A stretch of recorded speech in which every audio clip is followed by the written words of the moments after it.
everyone to this Search Foundation webinar on resisting Trump, views from the North American left.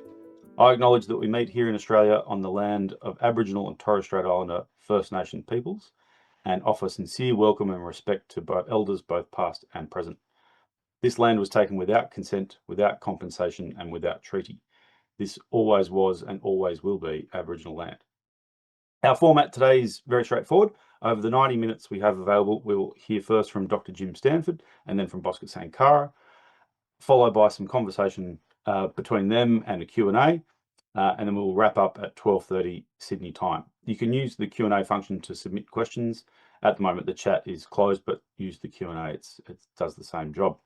The event is being recorded with an edited version published on our YouTube channel later. We welcome two very special guests on a very important subject. It has only been 9 months since Donald Trump was inaugurated for his second term, but the feeling of chaos and uncertainty that he has engendered makes it feel far longer. He started a tariff war, with Canada one of the first targets, and a war on the US federal public service via his billionaire proxy, Elon Musk. Daily outrages and idle threats have flooded the zone and kept the world off kilter and the focus on Trump himself. He has governed for nobody but his own cronies while giving a masterclass in garnering attention in an era where attention is a commodity. Our guest speakers will help us better understand what is happening from two unique perspectives. Bhaskar Sunkara is founder and editor of Jacobin Magazine, the premier publication of the socialist left in America, and president of The Nation, the progressive monthly magazine founded in 1865 by abolitionists. He is the author of the Socialist Manifesto, which was published in 2019, and has an upcoming book in the works, as he's just mentioned, with our comrade Mike Beggs from Sydney University, which we hope to hear about more about at future events. Bhaskar is right in the belly of the beast, at the eye of the storm. Via his work for the Jacobin and the Nation, he has an understanding of and connection to the progressive social movements and major figures of the political left in the USA. Welcome, Bhaskar.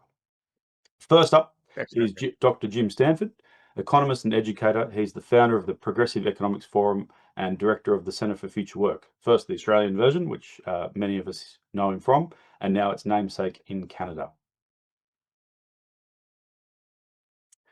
He's the author of 7 books and innumerable articles, chapters, speeches, and presentations which demystify and democratize economics. His book, Economics for Everyone, has been used to educate and inform thousands of trade union activists since it was first published in 2008, including myself. He comes to us today from Canada, the front line in the fight back against both Trump and Trumpism. Welcome, Jim, and over to you. Luke, thank you very much, comrade, and all the comrades joining us today. That's interesting. You say that we're on the front line of Trump here in Canada, the front line being the 49th parallel, the border that runs about 20 miles or 20 kilometers south of where I am right now, whereas Bhaskar is at ground zero of the battle against Trump, which means he's in the belly of the beast. So we are certainly from Canada feeling the pressure and the danger, but gosh, I have utmost gratitude and respect for the courage of all progressives in America right now who are trying to stand up and stop this slide to authoritarianism and worse. And Bhaskar, it's a great honor for me to join the podium with you today. Among my many articles published, 2 of them in Jacobin, so there you go. Okay, I am going to talk, I think, largely from the kind of economic angle about what Trump is doing in terms of his trade war, the impact that it has had on Canada, and also what that will mean for Australia. So I think there'll be some good lessons there. I'll share some slides here as we go along, and then I look forward to the discussions after. Luke, just give me the thumbs up that you see the title slide there. Okay, Trump's trade wars. Debunking his lies, tallying the cost, and fighting back. Unbelievable that the president of a major country could have his official White House communications team put out silly shit like this. But it just shows you, obviously, the depths to which political discourse in America have fallen. And none of us, we can be smug about it in Canada. In fact, traditionally in Canada, we've got a national repetitive strain injury because we spend so much time patting ourselves on the back like this for being, not perfect, but better than the Americans.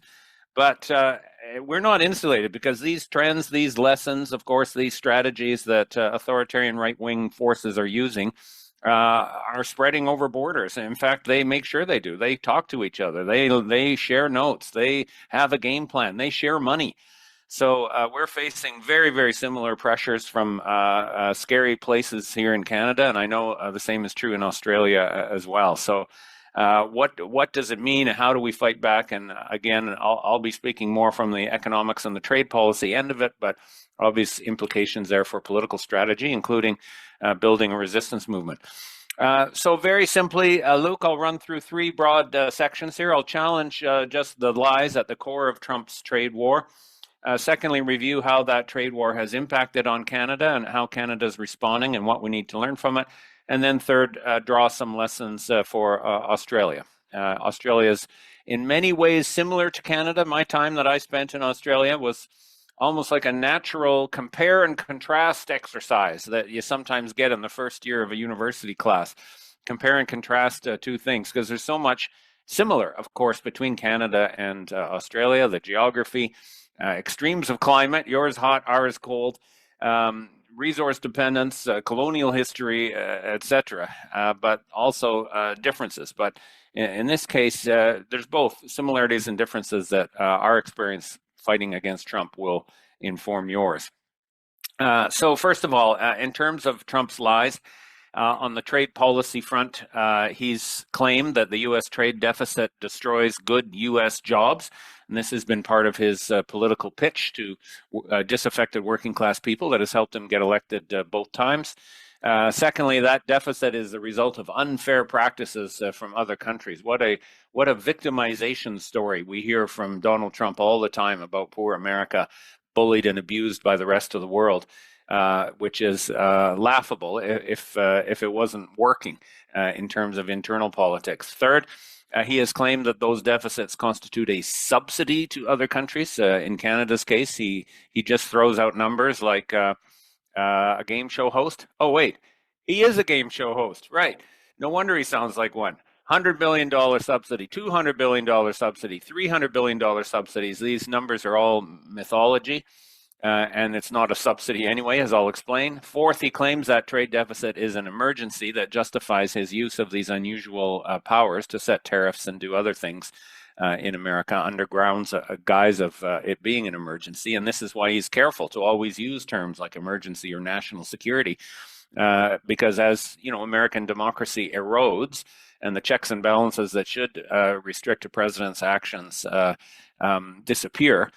His use of these terms is his legal pretext for being able to pull out his Sharpie and, you know, at 9 in the morning sign an increase in tariffs and at 2 in the afternoon sign a decrease in tariffs, purely unchallenged.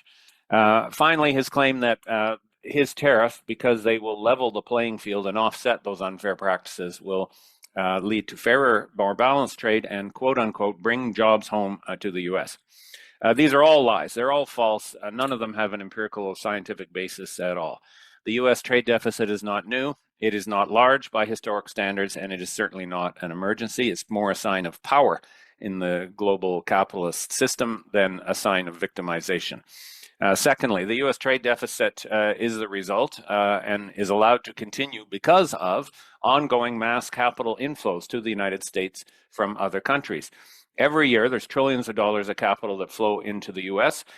For various reasons, to buy equities and bonds, derivatives, crypto, property, real estate, private equity.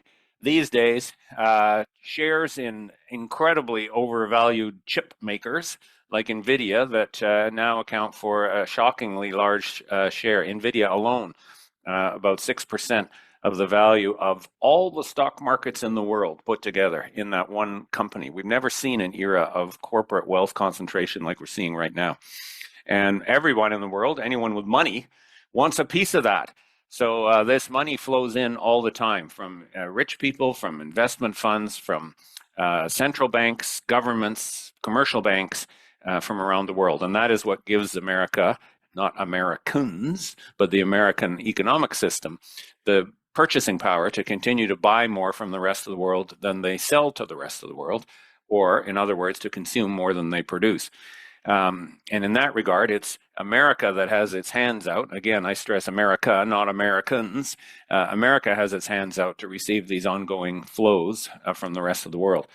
The jobs that Trump claims he's trying to capture were never U.S. jobs in the first place. Canada, for example, we're in the middle of a huge fight to try and save our auto industry here against Trump's threats.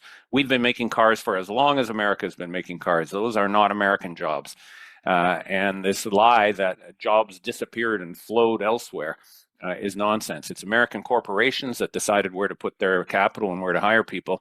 And those U.S. corporations have put jobs in other places that or invested in things in other places that were already there. These are not American jobs. And at any rate, the whole plan, if you actually believe that the question is how to support working people in America, especially people who've been disenfranchised or disaffected from decades of neoliberalism and the global financial crisis and the housing crisis and deindustrialization, if you believe that was what the motive was, then, well, guess what? It's not working. The U.S. is losing manufacturing jobs, not winning them. 100,000 gone in the last year. And manufacturing's been shrinking for 7 straight months, going back to about the time the Trump tariffs started. And his concern for workers, of course, everyone on this call knows it, and we'll hear more from Bhaskar, is purely political. He's manipulated that concern, somehow managed to do it, a billionaire pretending to be a friend of the workers, and a combination of, the flaws in American democracy and corporate domination of the discourse is letting him get away with it. Here's a graph of the U.S. trade deficit as a share of GDP. The U.S. has had a trade deficit for 49 straight years, and the safest bet you will ever make is that this year it'll be 50, because it is a structural normal feature of the U.S. economy because of those capital flows, and it's not even large. It was relatively large in the decades after China joined the World Trade Organization and a flood of Chinese imports came to the U.S. and other countries. But that didn't last, and right now is relatively small, barely half the size that it was 20 years ago. So this is nothing new, and it certainly cannot be described as an emergency. And certainly you can't blame Australia for the problem. Australia is doing its bit to reduce America's trade deficit. Australia is one of the handful of developed countries in the world that actually has its own trade deficit with America.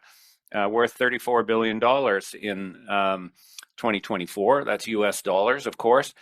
Canada has a trade surplus with America. That is to say, America has a trade deficit bilaterally with Canada, but it's small. $35 billion in 2024, not $100 billion, Donald, or $200 billion, or $300 billion behind door C.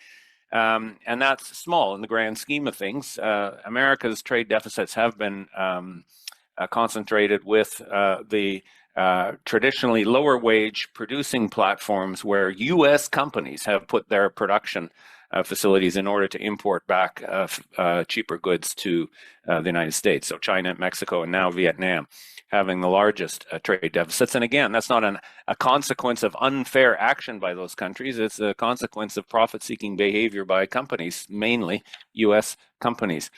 In terms of the balance between exports and imports, this is, again, the funny aspect of Australia, a real outlier. Australia imports more than twice as much from America as it sells to America. And this is in part the legacy of the Australia-US Free Trade Agreement and the hunger in Australia for manufactured products, partly offset by exports of resources primarily back to the US. But for every dollar that Australia sells in America, Australia imports $2.24 back the other way. So again, Australia should be exempt from this whole conversation with Trump, but it isn't. In Canada's case, it's not 1-to-1, but it's close to 1-to-1. The Canada-US bilateral trade relationship is the biggest in the world. $1 trillion a year in goods and services flow both ways across the border. And for every dollar that Canada sells to America, America sells 92.5 cents back. Not a perfect balance, but on $1 trillion flow, that's close. And Canada is America's largest export market of any country in the world. For all countries, it's more like 75 cents basically on the dollar. America sells 75 cents for every dollar of imports that come back in. And what makes up that difference year after year after year after year is that ongoing capital flow from the rest of the world. Trump always talks about products and merchandise, things that come on trucks and container ships and pipelines. He never talks about services.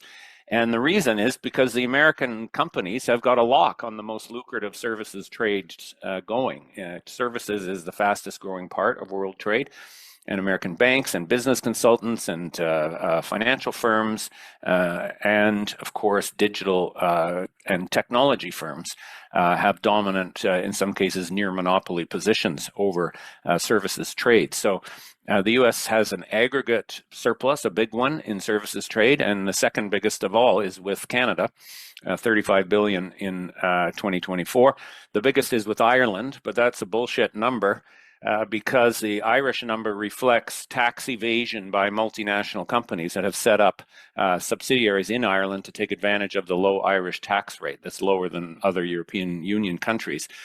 So they manipulate this by charging themselves. The Irish subsidiary charges the parent company and vice versa. So that services surplus for Ireland is fake. The one with Canada is real. The one with Australia is real. That's a significant part. Almost half of Australia's trade deficit with America is in services, and this reflects the power of American services companies, especially now in the digital area. Companies like Amazon and Meta and Google and Uber, all largely unregulated, uncounted even. Most of those digital trades don't even show up in the official trade statistics. And of course, untaxed because they can manipulate where their revenues occur. So that's another thing to think about.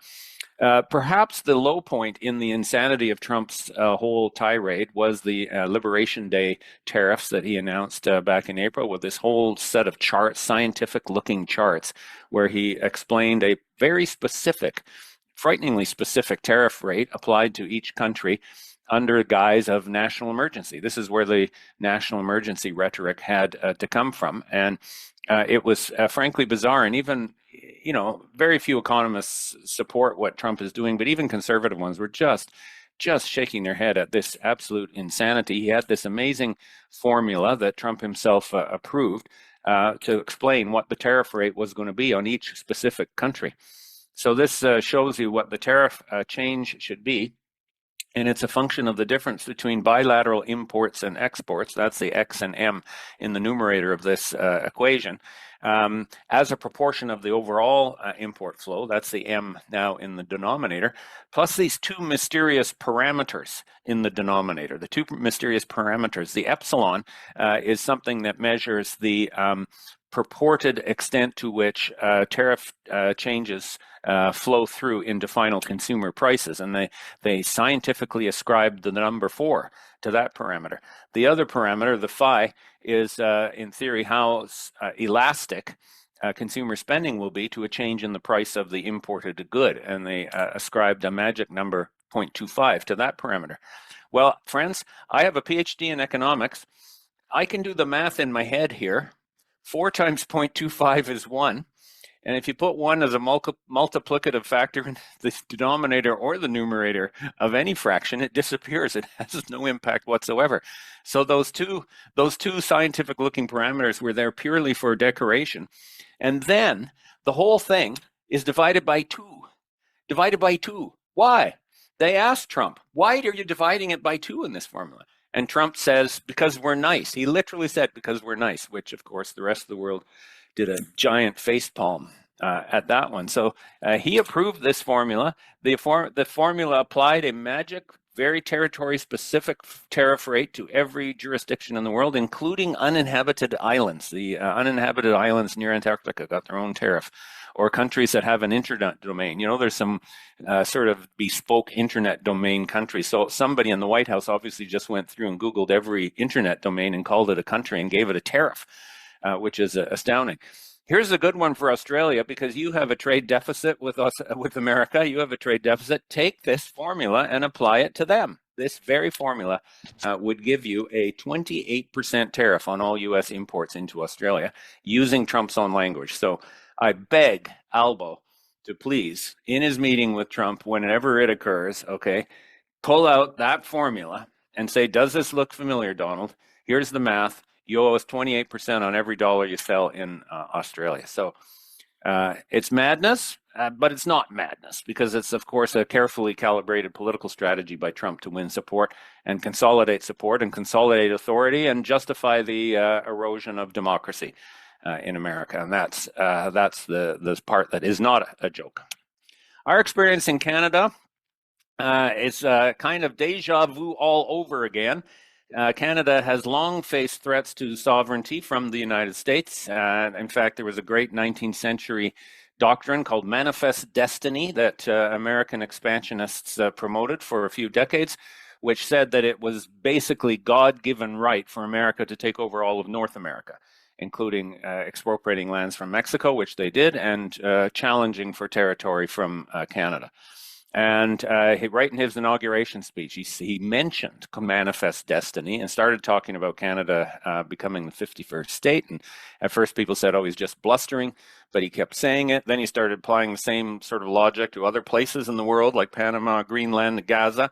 And clearly it's not a joke. The U.S. ambassador to Canada, who's an absolute Trump lackey and just an absolute asshole, period. He obviously missed that being an ambassador is in a field, an occupation called diplomacy. That isn't the occupation he pursues. Says we should be flattered that it's a gesture of affection, but of course it's nonsense, and it's part of misinformation and part of just disrupting things, a part of flooding the zone and catching all the attention that Trump has mastered.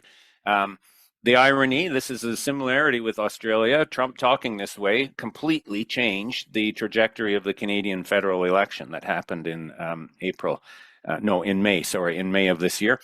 And the right-wing populist conservatives, who, not quite as bad as Trump, but certainly singing from the same hymn book, had been way ahead in the polls, and then they lost. And it's the most astounding reversal of political fortune in Canada's history, I think. And so we got back. Our Liberal government is the centrist government. Our Liberals are different than your Liberals in Australia. And they have a minority government once again. And it is solely because of Trump. But the right-wing populists in Canada are banging at the door. This was the elbows up moment in Canada. This was, of course, the Canadian comedian Mike Myers on Saturday Night Live, telling Canadians to get their elbows up, which is a reference to a famous ice hockey reference in Canada. Ice hockey, of course, our national sport. And this is Gordie Howe. Gordie Howe, perhaps the greatest hockey player ever. We used to think it was Wayne Gretzky until Wayne Gretzky showed up at Donald Trump's inauguration. Now, Wayne Gretzky is off the list. In fact, America can keep him.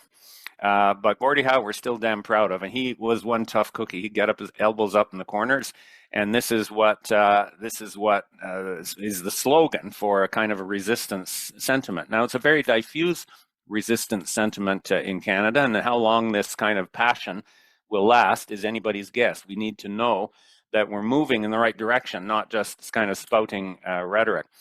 What Canada has faced under Trump, there's a 35% across the board tariff on all imports from Canada, except for the stuff America really wants, namely our energy and other minerals and critical minerals and so on. They get a 10% across the board tariff. But the interesting thing is most of those tariffs are exempted, not all, but most, under existing rules of origin under the Canada-US-Mexico Free Trade Agreement. And now this is interesting because it means, in a way, some of the pressure is deferred. The whole North American deal is supposed to be reviewed and, in theory, renewed next year. And so for now, Trump hasn't blown that up, which means maybe he still wants it. We're not sure. That if he was to apply the 35% to everyone, we'd be in an economic catastrophe right now. As it is, we're just in an economic tough spot. And the biggest danger is from a different set of tariffs that come under the Section 232 of the U.S. trade law, which allows him, again, to apply tariffs unilaterally, just because he woke up in the morning and had a Sharpie in his hand, apply them unilaterally on grounds of national security. That's the excuse for the 232 tariffs. And he has gone after all of the high-value, high-tech, value-added industries in Canada, including primary metals, automotive, heavy trucks, a new one coming next week, aerospace, semiconductors, pharmaceuticals, industrial machinery coming soon. And on those ones, there's no CUSMA exemption. It's the full force of it. And those tariffs range between 25 and 50%. So we have a situation where several of our major export industries are getting hammered right now, including auto and steel would be the big ones. Big negative decision this week, Stellantis, which is the global company which bought out Chrysler, a major North American automaker. Stellantis announced that they're taking production of one of their important new products, pulling it out of Canada and putting it in Illinois. Shamefully, the UAW president, Sean Fain, who was celebrated in various locations for a while as being a revolutionary force in the labor movement, he is endorsed Trump's tariffs, and he was celebrating this move this week, showing how effective Trump's policies are at getting jobs back home. But of course, those aren't American jobs. They're jobs that exist anywhere in the world. But again, that someone of Fain's caliber would get sucked into this is testimony to the powerful politics that Trump has unleashed. But certainly anyone with a left-wing internationalist bone in their body should be very, very concerned and outraged, not just at what's happening, but at how some U.S. union leaders have bought into it. So every time Trump attacked Canada with one of these measures, he had a storyline about it, about, this mistreatment again, this narrative of victimization, whether it was because we were supposedly letting illegal immigrants in. That wasn't the case. There's more of them that come north than go south. Illegal fentanyl, likewise, way more of it comes north than goes south. Inadequate defense spending. We have marketing boards to stabilize prices of dairy products and chicken and other key agricultural commodities that they hate. Limits on U.S. banks. We have limits on foreign operation of banks. We had a digital services tax, 3% on all of those digital giants that I mentioned earlier, Meta and Amazon and Google and so on, companies that can avoid normal taxes. Just last year, we started collecting a 3% revenue tax on them that Trump hated and blamed for the whole thing. We put retaliatory tariffs on his tariffs. He had the tariffs. We put retaliatory tariffs on some of them, and then he said the retaliatory tariffs were the problem. And believe it or not, we took them off just to try and suck up to him a bit. Every time that happens, this is important for Australia, and I'm sure you've experienced it already. There's a little group of quislings at home in Canada, closely associated with the corporate interests, of course, who say, yeah, Trump's got a point on every one of these things. There was a group of Canadians who said, yeah, Trump's got a point, and we should get rid of that, and then we can get back to a normal trading relationship. So the alignment between right-wing forces across national borders is very, very, very important. I want to just mention this digital services tax because it's just a case study of extraterritoriality, where Trump is using his power and the blackmail based on U.S. market and U.S. capital to dictate policies in other countries, even big, serious countries like Canada. So this digital services tax was a very cautious reform to address the well-known problem of tax avoidance by international companies, particularly in digital technology. It applied to everyone. It wasn't just an anti-American tax. Now, the American companies dominate these industries, so they're the major opponents of it, but there were Canadian companies that were hit by this tax as well. And Canadian corporate leaders never liked it. So when Trump comes along and says, get rid of this, they jump on the bandwagon. And the Carney government, in order to try and get some talks going with Trump, made that concession along with many others. But again, that did not save us, and we're still getting hammered. Important to point out that in aggregate, America has the American economy has as much at stake in the two-way trade as Canada does. We're very uniquely dependent on the U.S. market for our exports, but the U.S. is uniquely dependent on what we sell the U.S. economy as key supplies and key materials. So this is clearly true in oil, for example, a strategic commodity. Over half of U.S. oil imports come from Canada, way more than come from OPEC and the Persian Gulf and so on. So this is one reason why the petroleum industry in Canada, which is politically very powerful, wants to kiss ass with Trump as much as possible, because they just want to keep selling oil. They don't care about sovereignty.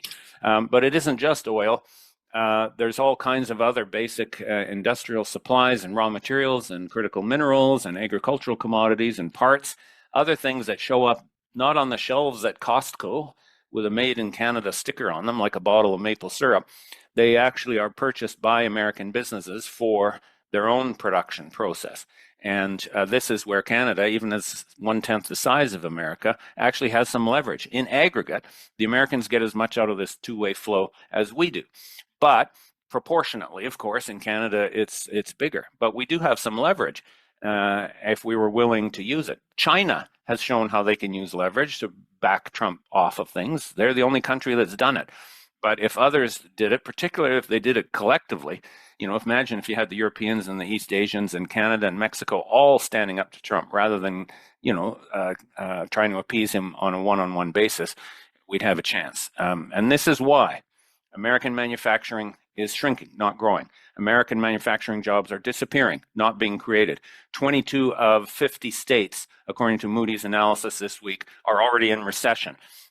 This is why inflation is rising in America. So this is, again, not about strengthening the American economy, and it's backfiring.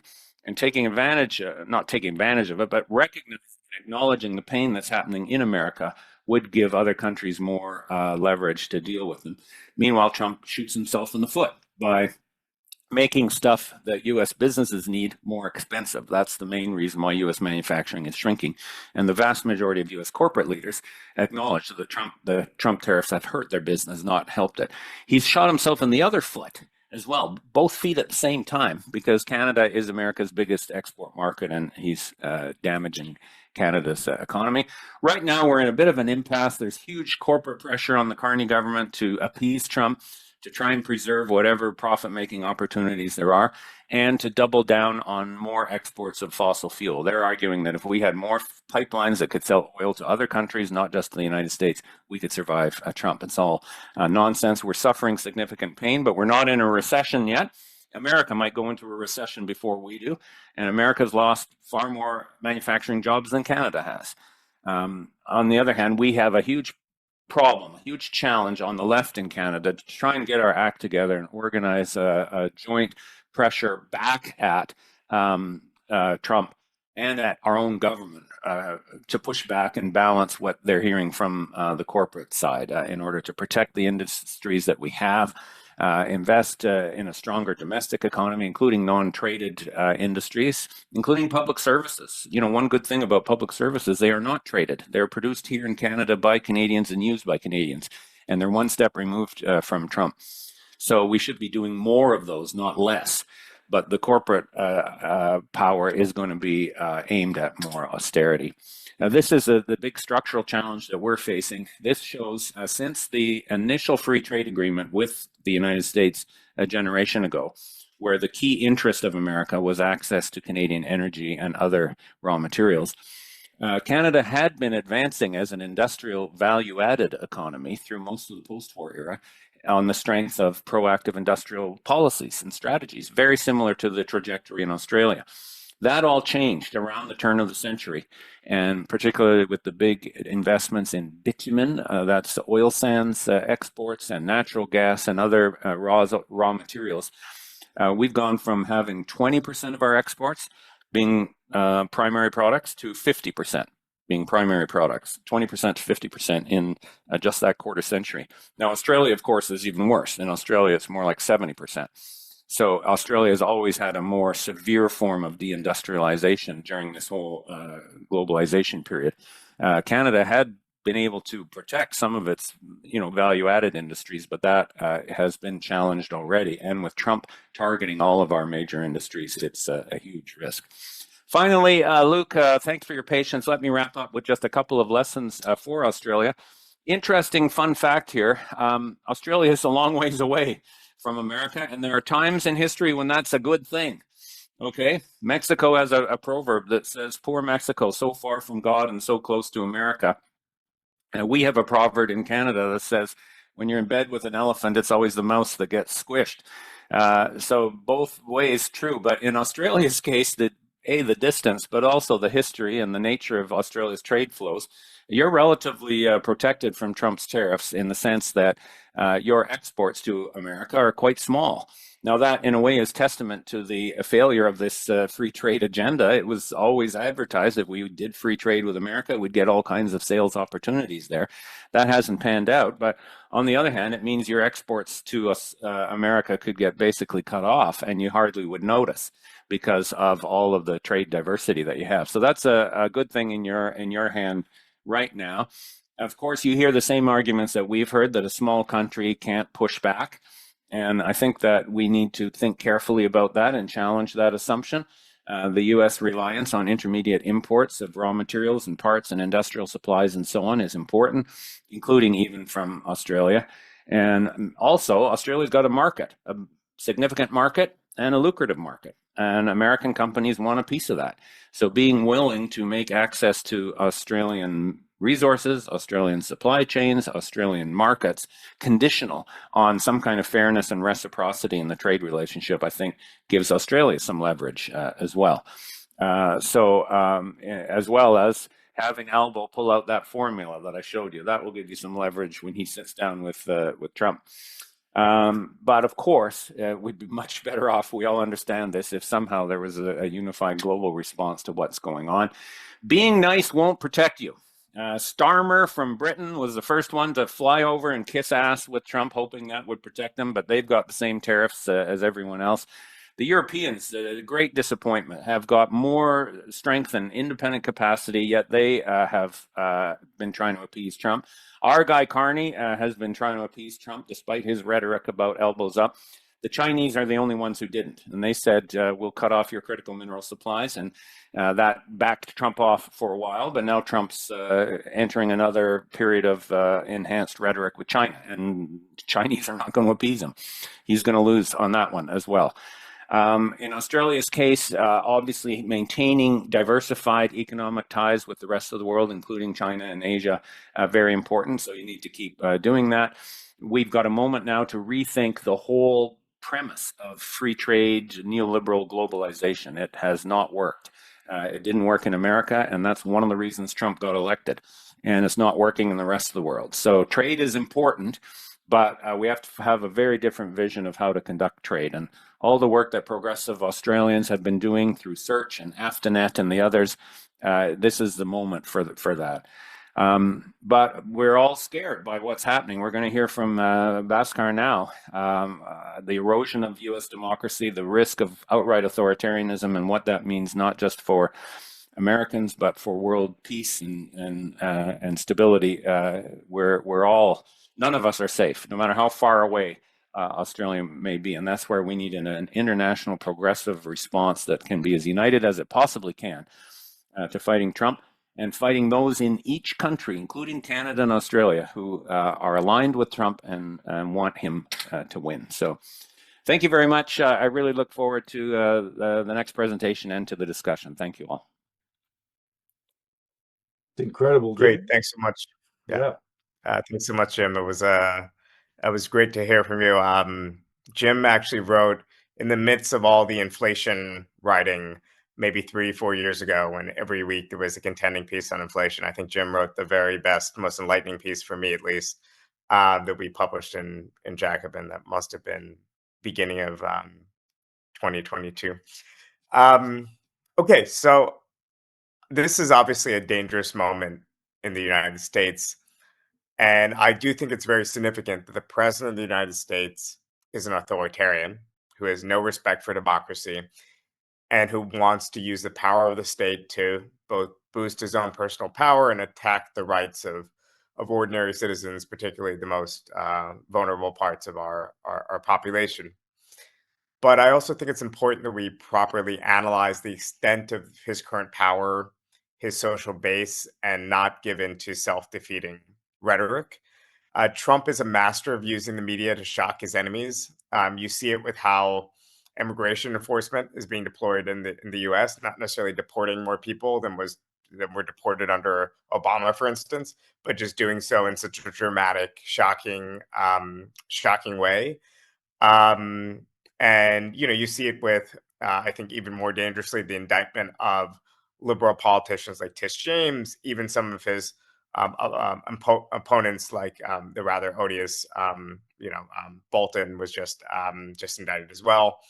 And also, obviously, the attacks on venerable institutions like Harvard University, a massive lawsuit for defamation they just filed against the New York Times, which is utterly unprecedented. But if you look closer, the situation on the ground in the United States, I think, tells us as much about the weakness of the American establishment as it does about Trump's strength. Um, Trump's victory wasn't the result of a massive wave of popular enthusiasm. It was a narrow, very brittle win built on a coalition that's already in some parts leaving him. So Trump today governs as a president with only minoritarian support. He has a base of 40%. He's deeply unpopular. His approval ratings in the first year of his term has been lower than any other modern president at the same point. Yet, I think his opposition, particularly via the Democratic Party, also remains largely uninspired. The liberal center has lost credibility after decades of neoliberal policy, deindustrialization, wage stagnation, the difficulties we have with housing in so much of the country, and the hollowing out of social institutions. So the people who once saw the Democrats as a party of workers now see them as a party of professionals. And that was a vacuum that Trump, of course, didn't create. He just filled, or tried to fill, in a certain way. But in many respects, I think Trump's actions feel mercurial, less like a clear, coherent far right strategy, and more like an accumulation of tactics made up on the fly. Very much his trade policy seems like it's rooted that way. But I think this is true of his entire approach to governance and diplomacy. But he has really surrounded himself with ideologues. He's purging as best he can civil servants. He's politicizing the Justice Department. He's reshaping the federal bureaucracy to ensure loyalty to him personally. He's ordered, like I mentioned before, these large-scale ICE raids that make headlines for their spectacle. Families are torn apart on live television. It's really, really awful. And now he's sent in the National Guard to certain liberal cities under the pretext of restoring order, but it's mostly to provoke a bigger crisis. And I could just go on and on with his affronts. I think the things you're seeing in the news are representative of the things he's trying to do. I'm especially worried about the prevalence and growth of this lawfare in the U.S. So attacking state officials through the courts, like New York's progressive Attorney General Tish James, a foe of his. He's withholding federal funds from New York City just because he doesn't like our likely future democratic socialist mayor Zoran Mamdani. I think there is a real campaign to blur the line between political opposition and criminality. So you're seeing this too with his attempts to consider the ideology of anti-fascism in some way a terroristic, ideology. But with all that being said, I don't call this fascism, not because it isn't dangerous. I think because the word leaves us nowhere to go rhetorically. Trump's project is one with authoritarian ambitions, but it's one that has real limits, and I don't see him being able to transcend those limits. So for all his authoritarian intent, Trump's power is really constrained. The U.S. Remains a really fragmented federation of 50 states. It's filled with counter vetoes and entrenched interests. The U.S. is a very unusual political structure. We have not only significant power devolved to our 50 states, we have three powerful branches of government. Our legislative branch has two houses. You need, in order to govern effectively and pass your agenda, 60% of the vote in the upper house, the Senate. So it basically is built not to function in many ways. And I think the growth you're seeing in executive power over the last several presidencies has less to do with ideological authoritarianism, though it's real in Trump's case, so much as looking for ways to make the political system actually function. There's a reason when the U.S. invades a country, Germany or Japan or Iraq, they never construct the U.S. political system. They build a reasonable parliamentary system that can govern. But I think the root of his past power is already being contested in more direct ways through the courts. There's even I think a strong sense that maybe only a third of the country is deeply loyal to him. Probably more than a third despises him, and the rest, I think, are just exhausted. And it's this exhaustion that's a real base of his power. Um, the danger for me isn't Trump himself necessarily. It's a long-term decay that makes him plausible.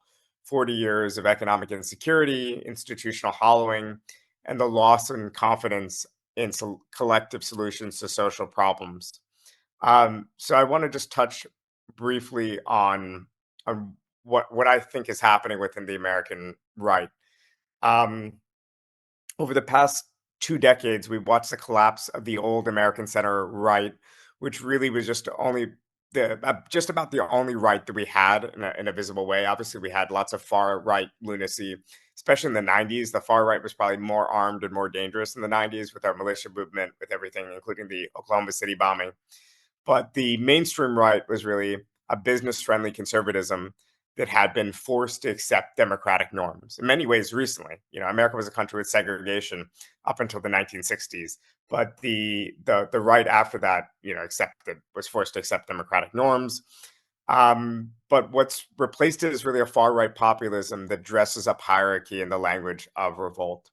And many people like the professor Corey Robin, who's involved with Jacobin, have described conservatism as a reaction, a defense of hierarchy and privilege against claims of equality.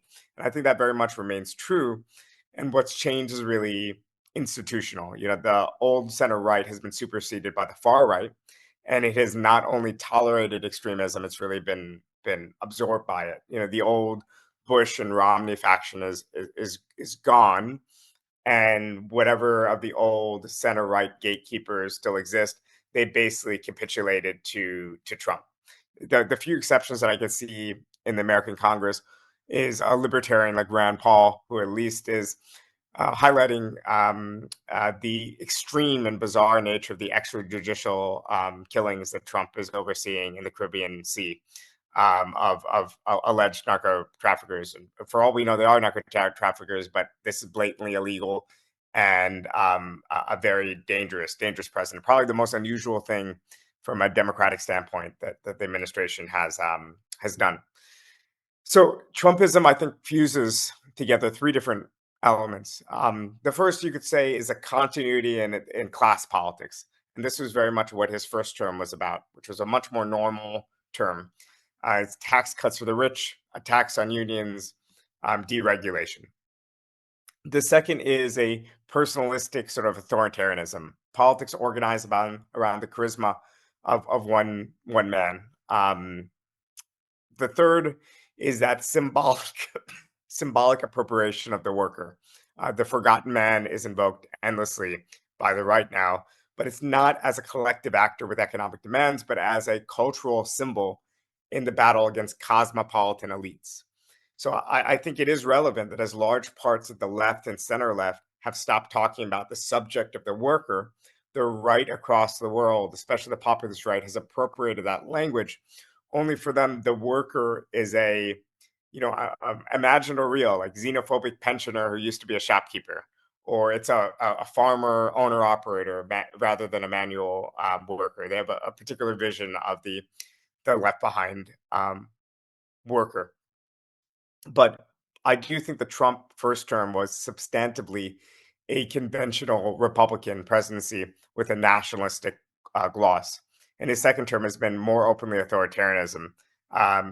There's a much more open effort to weaponize the state against perceived enemies and the media, academia, civil society as a whole. But again, I really don't think we should exaggerate his power, in part because I think that a lot of what Trump's attempting to do with deploying National Guard and these violent ICE raids and so on is to raise the stakes of polarization in the United States and to make it, to basically create a crisis and to make it unsafe for us to protest in the streets, or give that perception that people are being deported left or right and that there's a risk and danger to protesting. Whereas what we want to tell people is that it's perfectly safe to protest. We're still operating within liberal democratic norms. In fact, it's your right and duty as an American to protest, and you should bring your family. I think we don't want to, if we overstate the threat and we say that we're already living in fascism, then presumably we need to be creating our own street fighters. Presumably then, protest is the domain of young men willing to put their bodies on the line against the state. Whereas in reality, we want protests to be mass and safe and joyful. And I think there is a risk in kind of talking about the threat to such a extent that it demobilizes people rather than mobilize them.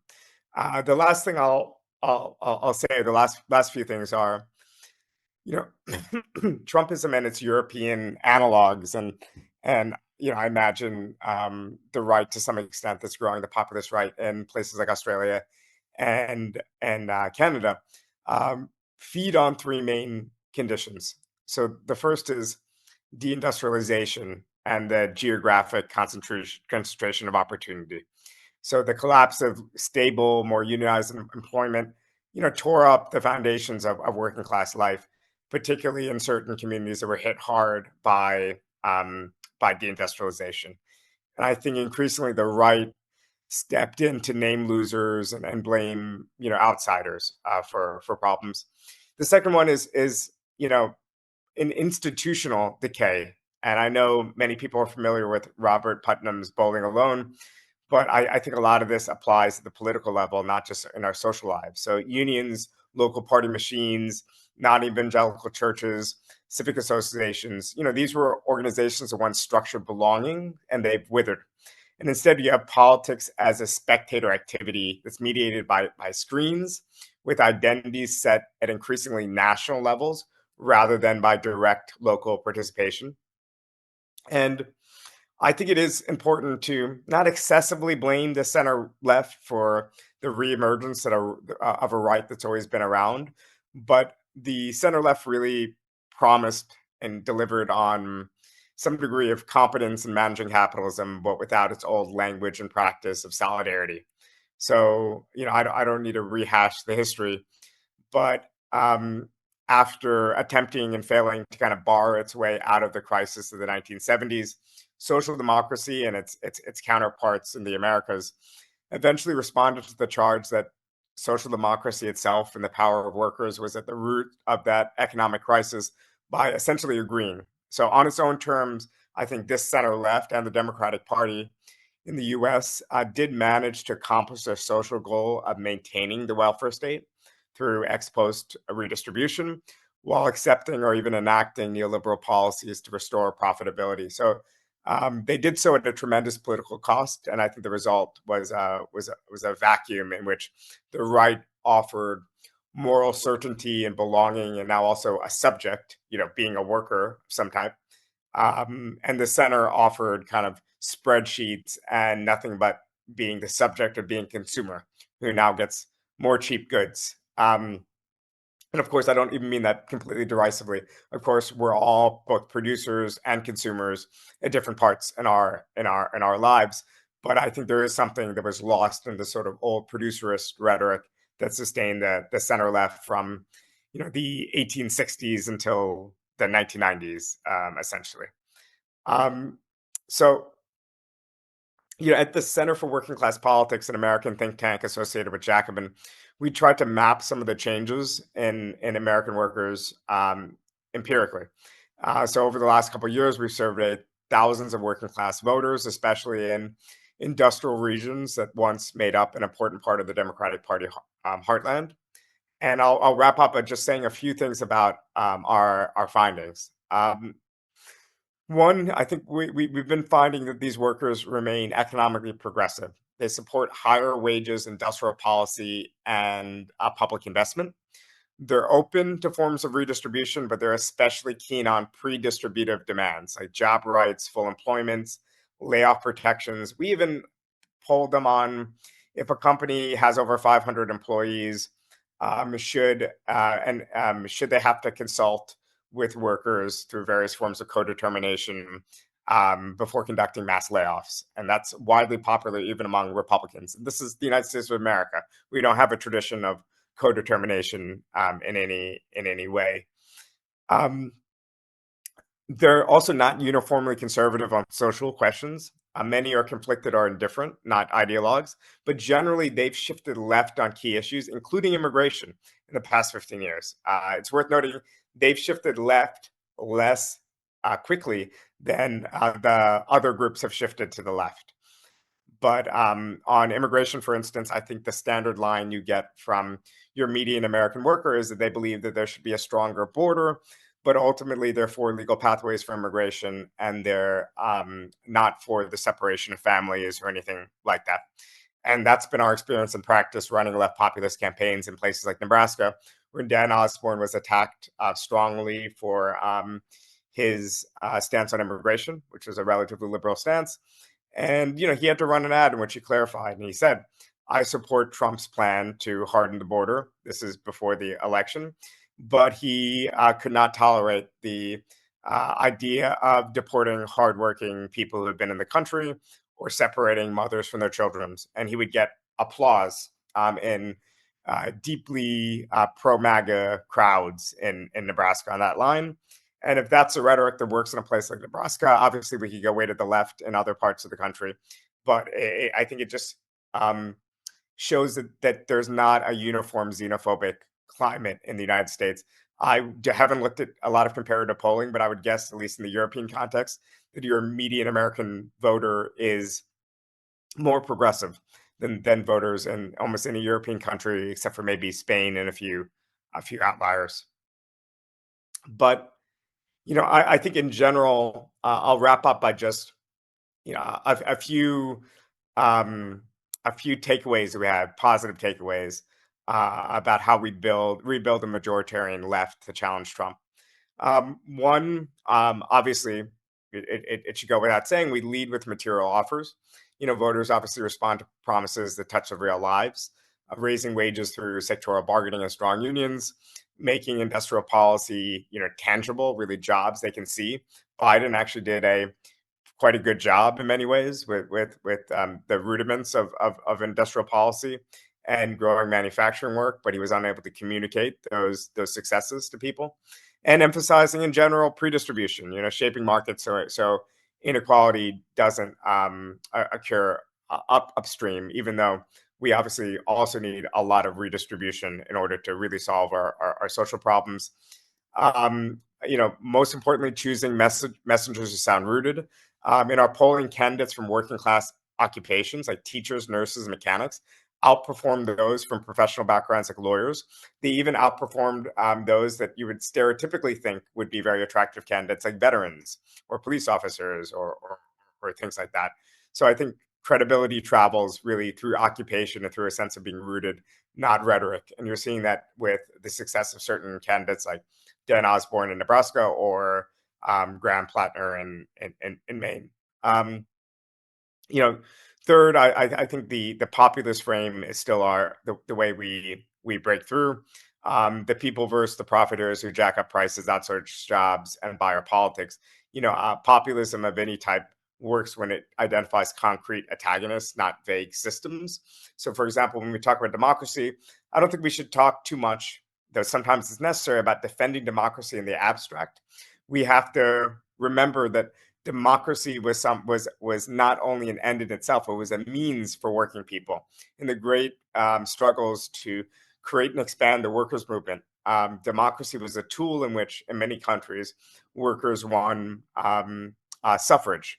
And it was through that suffrage that they aimed to improve their lot in life. So I think democracy is both a good in and of itself, but also a means is how we connect the battle for democracy to jobs and material standards. And finally, I think we need to confront culture wars by reframing them. I think we need to defend basic rights plainly, but shift attention to what's universal: jobs, housing, healthcare stability. When we talk about order and security as products of investment, not punishment, we undercut the rights monopoly on moral language, for instance. Um, I think that in general, we should be raising the salience of the issues that we are strongest on, and reframing more contentious cultural questions as questions of common sense dignity. Even on the thorniest questions, I think there's a way in which we could uh, reframe without retreating from our core commitment to fighting oppression in any form. And I think a lot of this will, depend on articulating a new sort of moral rhetoric, and talking about the left in terms that make sense to people. Saying, for instance, that we stand for progress, dignity, and stability. So progress meaning that every generation should expect a better life, not through luck, but through public purpose. Dignity meaning no one's humiliated at work, forced to live in poverty, or mistreated because of their identity.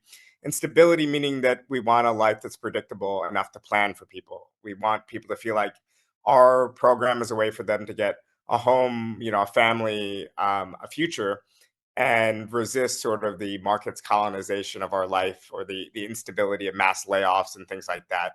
I think that's a little bit different than the way in which radicals have normally presented ourselves, and kind of the big changes we want in the world, we do want to see. But I think it does speak to what a lot of people are are demanding. So I'll wrap up by just kind of concluding to the Trump moment, returning to the Trump moment. So the United States, in my mind, is not on the verge of fascism, but it is mired in a long political crisis, but one that's still open to democratic resolution. The right's power is real, but it's brittle. The center is certainly not inspiring, but that leaves us with a space and responsibility for a new left. And I think that needs to be a left that leads with a class that speaks with moral conviction, and that offers a universal purpose that can win majorities again. And I think we do that by more than just promising to redistribute income. We have to promise a good society, one where work is dignified, families are secured, markets are kind of constrained and bounded to serve people, not rule over us, and talk about the future in a way that feels like the promise is something better, rather than us just kind of dooming and glooming and getting people worried about the crises to come of fascism and climate change and things like that. Though I think these are all real potential futures for us. I think we really need to be positive and inspire hope, and that's really what we're seeing with Zoran Mamdani's campaign, a lot of our other most successful efforts on the left right now. Thank you so much, both of you. That's incredibly nuanced and detailed from you, Bhaskar, and as always, Jim, you have demystified and democratized knowledge, as always, when introducing you. That's a lot to think about, a lot to take in. But we've got some questions already, and we actually got a few on email as well. I was going to give you the opportunity, of course, though, to ask each other a question or respond, if you like, to anything. Not an obligation, but I did say I'd give you that opportunity if you had something on the tip of your tongue, Jim, in response to Bhaskar. Oh, just that was outstanding and thoughtful and wise, Bhaskar. My question is, are you going to write that up somewhere? I need to have that as a reference for our own thinking on the left in Canada. So yeah, unfortunately, I just wrote a bullet points and rambled, so I have to make sure that I actually, stand by my ad libs. But yeah, Oh, please I do, should please probably, do. I wanted to get into this question of fascism Hmm. and the threat of Trump for a while, and I think the key point is, um, it's hard to tell people who are very worried and they're getting activated that way not to worry. But I think there's a fine line between worrying and playing into what Trump actually wants, which is to give this image of authority and power and kind of his wielding of the state in such a way that's crushing the left. and demoralize and demobilize everyone else. So that's the risk of just saying he's a fascist. You're quite right on that. Thank you. And that goes to some of the people are very interested in how the the left and labor movements are responding both in Canada and in the US. So giving you a break to have a sip of water there, Bhaskar, I might ask that of Jim. You touched on one of the union leaders there being, betraying the cause a bit. How is Don asked, what's the state of the Canadian left relative to the Liberals in opposing Trump's Trump machine's impact on Canadian society, and how is the union movement there mobilising and achieving change to oppose both Trumpism and Trump directly? And I might then go to you, Bhaskar, about the labour movement in the US as well. Well, the labor movement in Canada has some advantages. We've got a much more amenable legal climate and institutional supports for trade union membership and collective bargaining and so on. Union density here is about 30%. We have a system called the RAND formula, which is kind of like a union shop arrangement where anyone who's covered by a contract automatically pays dues. So that avoids the free rider problem that you have in Australia or in right-to-work states in America. And you've got better protections for strikes and other actions. On the other hand, there's no doubt that the union movement has its challenges and its failures. About half of union members are in the public sector, and in the private sector, union density is declining. It's around 15 or 16% now, and people are feeling defensive, which means less willing to confront employers and so on. In the broader sphere of left politics in Canada, a complicating factor from Carney's surprise victory in the elbows up election was the New Democratic Party, which is our kind of left party, very much like the Labour Party, was decimated. So reduced to 7 seats in the House of Commons, lost its official party status, only got about 7 or 8% of the vote, because a lot of otherwise progressive Canadians were voting to try and keep the right-wing populists out. And in our first past the post system, that's not an illogical act, but it has consequences. So we're in a moment, frankly, of I would say confusion and thinking about both parliamentary and extra parliamentary sides of the left. We're all thinking about ways to try and pull together a common reaction and a unified resistance. We tried to organize from our center a bit of that. We held a thing called the Elbows Up Economic Summit in Ottawa last month, where we got about 40 progressive economists and other progressive thinkers and union folks and social movement folks to come together and think about, what does a fulsome response to Trump rather than the corporate appeasement agenda, what would it look like and how do we fight for it? And we've got a website. If you just Googled Elbows Up Economic Summit, you'd find that with all the materials from that. But we've got no... I'd say we're worried, in a different way, obviously, than in America, but we're worried about the way the left message is getting drowned out and the need to build grassroots power and pull together different constituencies and different messages. And I really love the way Bhaskar identified those 3 principles, those 3 words as, inclusive and very meaningful, but non-sectarian ways of defining what we're fighting for. I'm gonna take those 3 words to our group. Well, you'll be able to rewatch the speech. I'll get the transcript for you, Bhaskar, so you don't have to write it up. That'll be one way of doing it in your double work. Yep.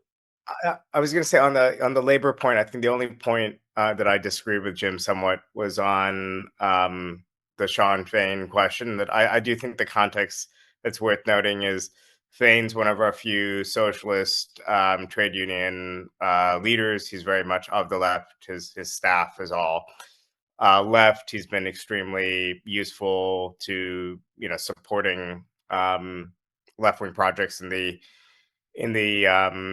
U.S. And I think so much of his intervention and the UAW's intervention on tariffs, which I disagree with the economic substance of it, but essentially it's the way he's framed it has been largely we negotiate with corporations we don't like because that's the terrain in which a union has to negotiate. Trump is now intervening in industrial policy, so we have to negotiate and talk with Trump about these tariffs.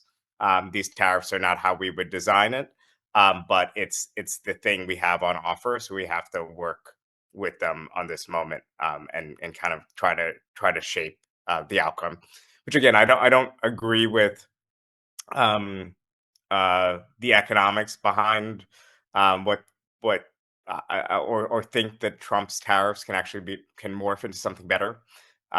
His terrible tariffs in his first term did morph into something better, but only because Biden, I think Trump kind of put industrial policy and tariffs back in circulation, and Biden was able to turn it into something productive and good. But I think it is a little bit different than a full embrace. And at the same time, that Fain, I think, has been, for various reasons, embracing some of this talk of tariffs, or at least the opportunities it presents.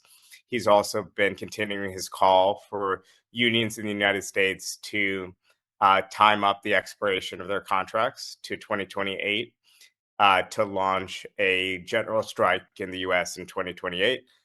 For May Day in 2028. And general strikes are normally illegal in the United States because we have a ban on secondary strikes because of Taft, partly.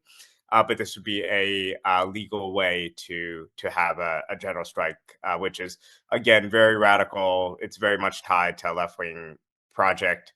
So I think the mistakes that I think Fain and some of his counterparts are making are, I just want to put it in perspective, as I think they're tactical mistakes, not a something more significant. Though obviously that's might just be a matter of disagreement between us. Interesting question here from, I'm not sure exactly their real name, Flushboo.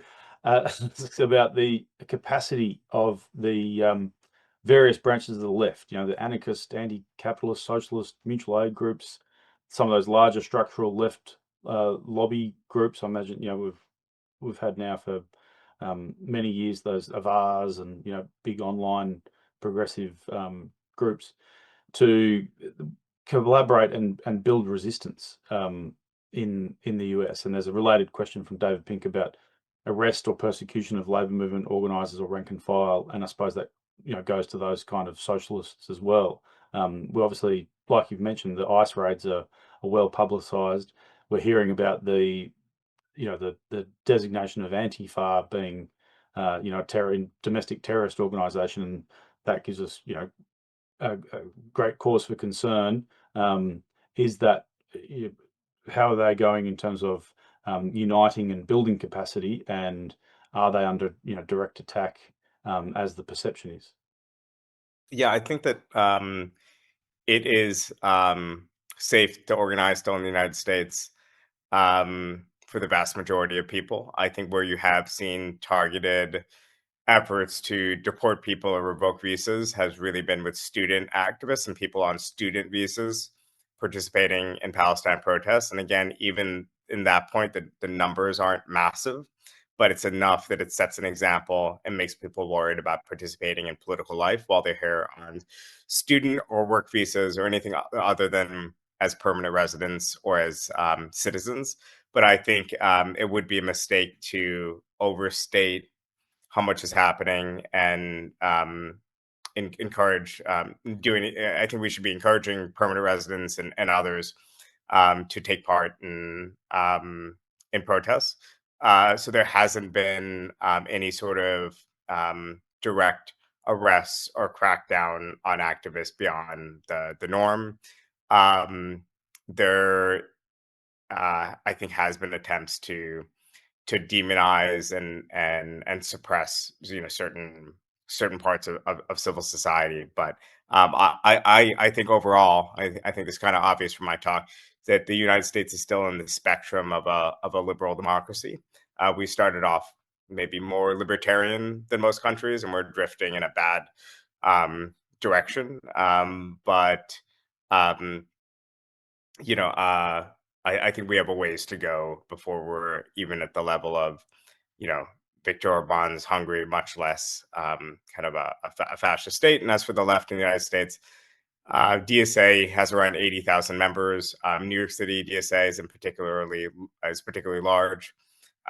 There we have a network of 80,000 people who canvassed or otherwise volunteered for Zoran Mamdani in New York City alone, all young people.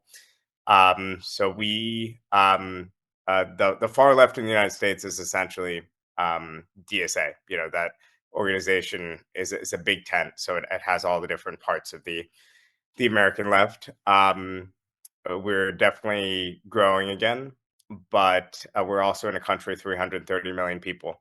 So by having a media footprint and prominent politicians like Zoran Mamdani and others as DSA members, we're getting the trickle of people in. I think the real challenge is how do we reconnect with the social base, and that's something that will have to be done through broad left populist articulations. And then at some point, we need to think about how we merge these socialist organizers that we're developing and training into cadre, hopefully in the tens of thousands, with the people that we're reaching through left populist articulations and kind of the broader workers movement of hopefully the millions that we're building.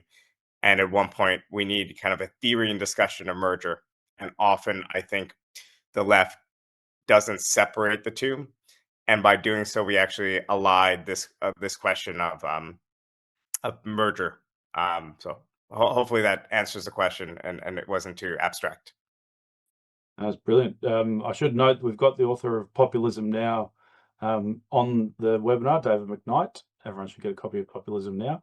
And there's a question there about that from our comrade in WA, Tim Diamond, about the attempt in the US and UK to recapture populism for the left. And this applies to Canada as much as the US. So maybe, Jim, you can jump in on it as well. And, who are the people? You talked about the subject of the worker in your talk, Bhaskar, who represent the base of the left in North America today. There's a lot of people saying that the average working class person. This goes to the polling that you did, Bhaskar, about that the working class people are racist, nationalist, anti-migrant, reactionary and conservative, and and can't be trusted to carry progressive politics and socialism forward. I think that's rubbish, but and as your polling proves. But in answer to that question, who are the people that the base who represent the base of the left in North America today?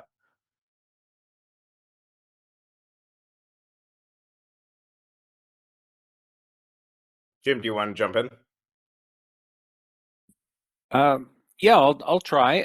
It's a different alignment in Canada, in part because of the different electoral political structure. So the NDP is the main left party, and as I mentioned, it performed badly in the last election. There's currently a leadership race on with a number of different candidates running for leader, and that will be determined in March.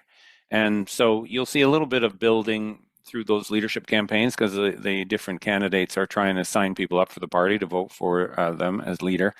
And also a bit of, I'd say, energization on some of the new ideas. One of the candidates here, Avi Lewis, his name is, has been explicitly borrowing from Zoran Mamdani's platform in New York as a way of, trying to put forward ideas that are progressive, but very much based in the material needs of working people. Outside of the NDP, there's a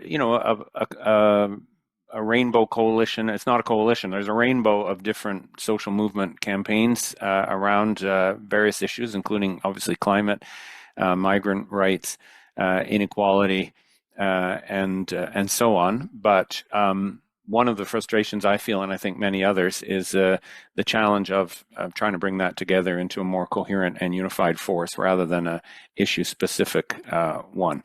And again, I think that's where Bhakshar's way of talking about, shifting attention or focus towards issues and priorities that have universal relevance without tossing aside any of those constituency-specific issues is important, and we're still grappling with that for sure. So, in terms of where the workers are at, we have the same problem where traditional mainstream left narratives have failed to ratify and marshal in a more progressive direction the obvious and legitimate anger and concerns that working people are experiencing because of the high inflation or the housing crisis or deindustrialization. And this is where the conservatives, who've adopted a populist frame, they used to be a kind of mainstream conservative party, now they're a hard right populist conservative party, similar has happened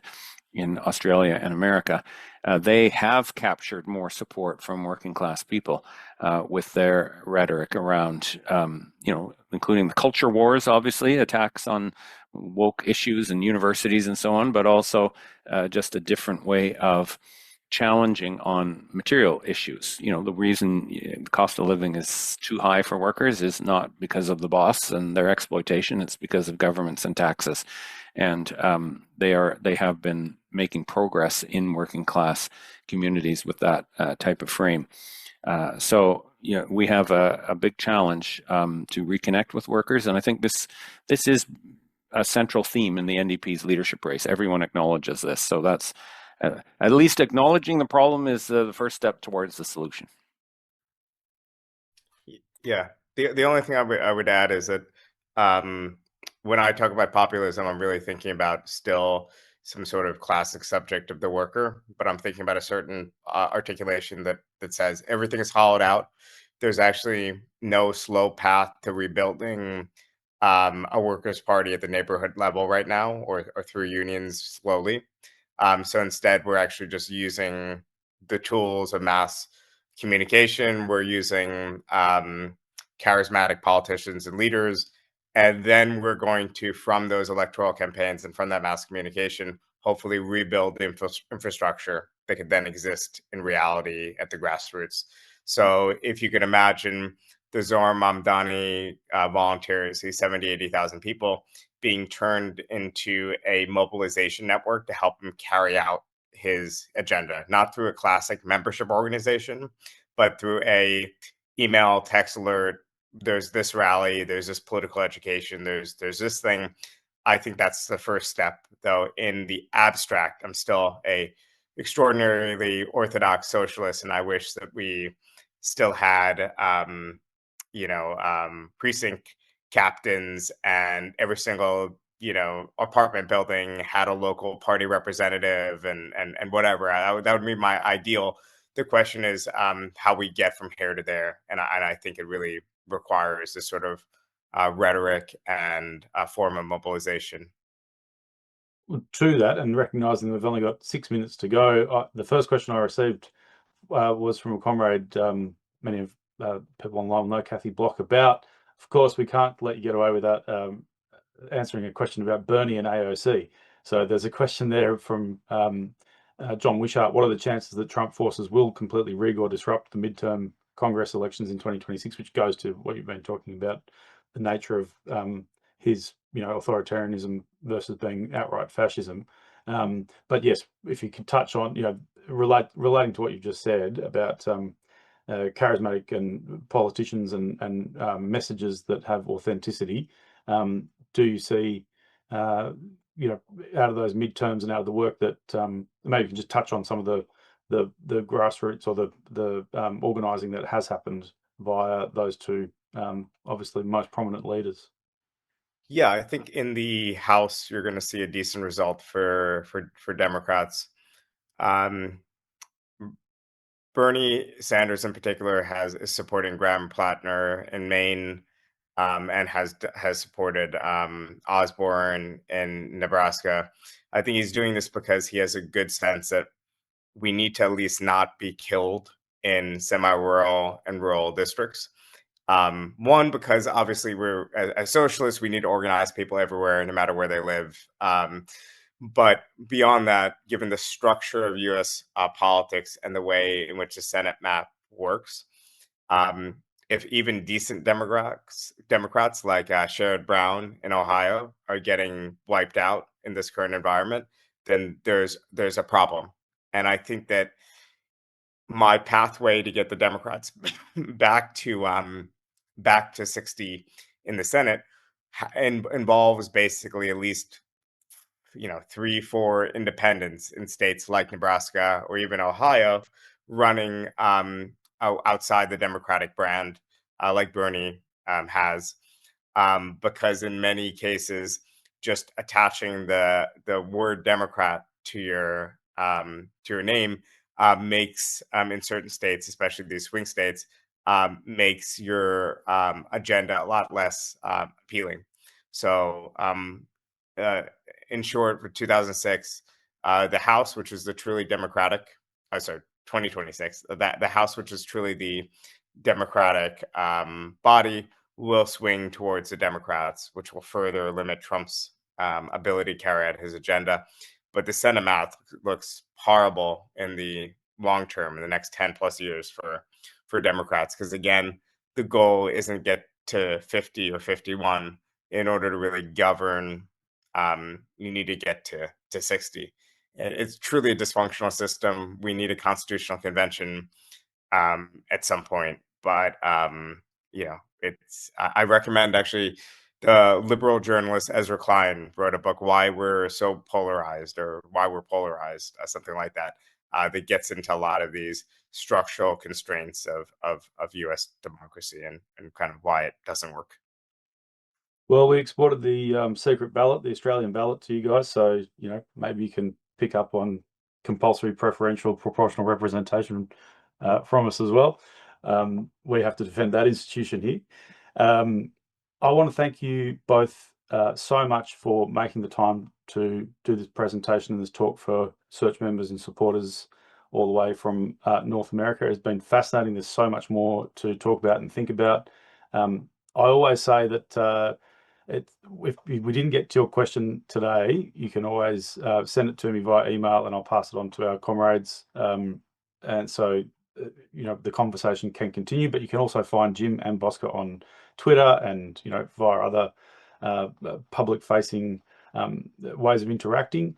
So, if we didn't get to your question today, I apologize, but I think we all agree this has been extremely stimulating and inspiring as well. The level of analysis and intellect that you're applying to these issues, I think, in and of itself, is something we can take away that we can emulate and engage in ourselves, as well as the positive stories about what's happening on the ground and the opportunities for the North American left to be opposing, resisting, and overcoming Trump. So thank you both so much. I'll let you, if you'd like to leave us with a couple of words, take it away, perhaps Bhaskar, then Jim. Yeah, I am concerned about the drift in the U.S. I think Trump has been a disaster for the country at every level. A disaster, in part just because of the divisions that he's sowing in American society. There are not productive divisions or the type of polarization that we want, that will result in the working majority getting more power over the wealthy, but the type of divisions that really divide the working class on the basis of our identities or everything else. So it's definitely a very difficult time to be in the United States, but it's also a time when the left actually exists as a current. We're not strong, but democratic socialism is a legible part of American political life, and I think that is progress. And also, I think we're in an interesting situation where young people are leaning left, which we shouldn't take for granted.